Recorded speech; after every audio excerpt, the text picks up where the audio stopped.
Son illər boşanmaların sayı artıb. Boşanma ata və ananın ortaq qərarıdır, ancaq çox vaxt bu qərarın yükünü uşaqlar daşıyır. Boşanmalar uşağın psixologiyasına hansı yaşda və necə təsir edir? Bu dövrdə, bu periodda uşaqlar ciddi şəkildə zədə alırlar, zərbələr alırlar. Çünki az yaşlı uşaqları olan valideynlər, cütlüklər ayırmaq istəyirsə, xüsusən diqqət eləməlidirlər.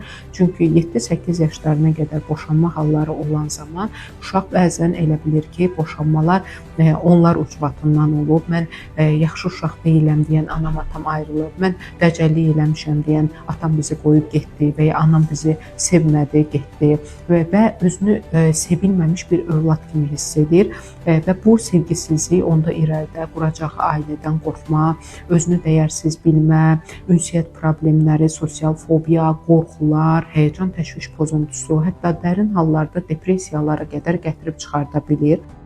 Bəs valideynlər bu məsələdə hansı səhvliklər edir?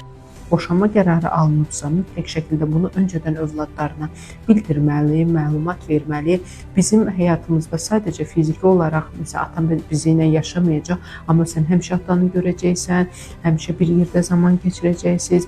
Biz bir-birimizi sevmirik və ya ayrılıq, ata bizi qoyub getdi, ana pisdir. Bu şəkildə uşaqları yükləmək olmaz. Uşaqları maksimal dərəcədə ailə daxili konfliktlərdən, boşanma səbəblərini uzaq tutmalıyıq. Bəzən yeniyetmə övladı olan valideynlər oturub dərdləşirlər, övladlarına xəbər bildirirlər ki, bu səbəbdən mən ayrılıram və bu zaman uşaq o sənin dərd ortağına çevrilir. Bu da uşaqları yükləyən səbəblərdəndir.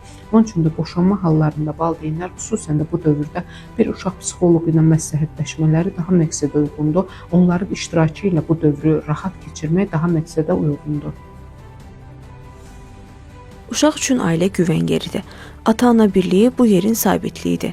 O birlik dağılanda uşaq təkcə ailəni yox, öz təhlükəsizliyini də itirir. Əsas məsələ odur ki, valideynlər ayrıldıqdan sonra övladlarına sevgi, qayğı və diqqət göstərsinlər.